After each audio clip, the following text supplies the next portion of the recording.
One of the best ways to think about Uber is to imagine that we created a virtual version of the logistics, the world of connecting people and people to things to create trips, and a virtual marketplace, a place to create transactions.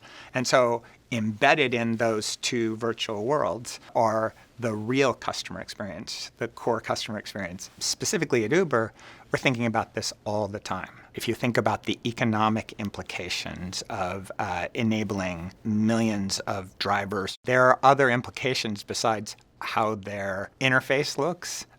There's how they interact with the world, how they connect with their customers, how good they feel about that job. So if you embrace that, instead of just saying, well, how can we make more money with this business, but how can we provide more good to this community, a bunch of new opportunities open up. It actually ends up being a better business.